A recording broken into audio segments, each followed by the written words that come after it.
if somebody who's watching this right now and doesn't have social media following, doesn't have enough social proof, is not privileged enough to actually have a lot of leverage, they're just good at their work.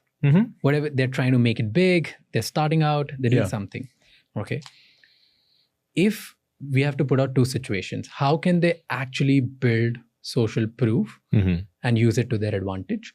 A, in a business world, B, in dating world. And somebody who's just starting out doesn't have a lot of proof, because social proof, the tactic of building social proof is, I believe, is more important for people who have not made it to some level yet. Yeah. Right? Like, social proof is not going to be very big for you because the world knows it. It's very public out there. Somebody who's starting is going to be very difficult. Yeah.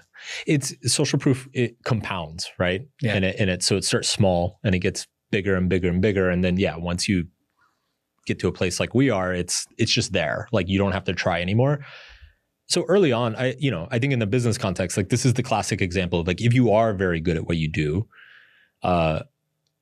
find somebody reputable, somebody who has a lot of credit in your industry, find a way to do work for them, maybe do it for free, maybe offer to volunteer or intern for them, do something for them to show them how good you are, and then just ask them, say like, hey, do you mind giving me a testimonial or giving me a statement that I can put on my website or put on my social media profile, or like recording like a 10-second thing, just saying like, I did a great job at this so that I can go show other people, right? And then you take that, and generally, if you really do a good job, 99% of people are going to say yes. Yeah. They're going to have zero problems.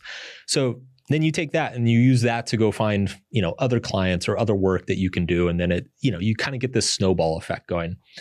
I think in your personal life, I don't think it's something you should be intentionally trying to leverage. It's social proof more just kind of happens through, I think what you would call social proof in your personal life is more just networking. It's just like meeting more people and then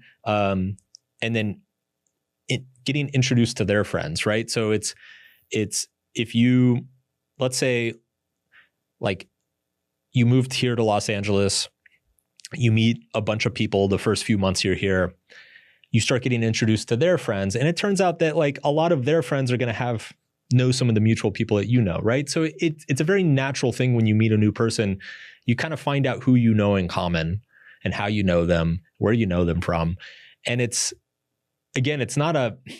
doesn't have to be a manipulative tactic. Like, I think in the social world, it's just kind of like, it's a way of people establishing who you are and like how they know you and that like other people know you and how they like should relate to you.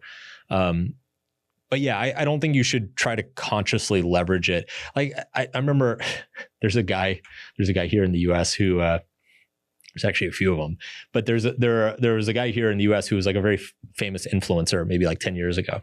And, what he would do, he would post all this content of like him and these gorgeous girls, like at a Lakers basketball game or, on a boat, with these like beautiful girls in bikinis or whatever.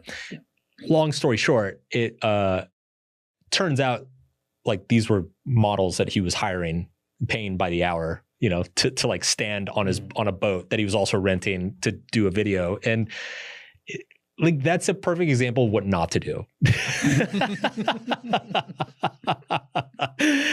I mean, it works in the short run. And this is the same thing that's true with pickup artist stuff. It's like, it works in the short run. Like if you do it well, it might work that night. It might work for a week, but at a certain point, you're going to run out of lines and tricks. Yeah. And she's going to see the real you. And she's not going to like it. So it's because she's going to realize that she was kind of lied to. So it works, but it's just not sustainable. Like you're not building anything that compounds over a long period of time. It works in a short term? It can. In the beginning of my podcast journey, I used to do this. What I used to do, try to make a podcast with whoever I can. Yeah. And then at the end of the podcast, I used to sit down with them personally and just be like, what is your objective? Like, what are you looking out of this? Mm-hmm. I would not ask this in the beginning. I would ask them in the end. Okay. And then some would say views. Some would say my this opinion needs to come out. Some would say my positioning. Some would say just I did it for the fun. Some would say I want to turn people's perspective about me. All of that. And then I would say, I don't know how the podcast is going to perform, but if it does as per your expectation, can you introduce me to someone else who can be a potential guest in your circle? Yeah. And it worked like anything. It worked so good in my favor. And that's how I built my initial level of guests. Yeah. And that's how, like, I would ask them, I would deliver it, and I would then put my whole of head, my team, my intention, my efforts into making that podcast work in that particular way. Yeah. And it's smart. And then people would actually be very nice to introduce me to some people who otherwise I would have never been able to reach. Yeah. So that credibility of social proof and stuff like that, it worked.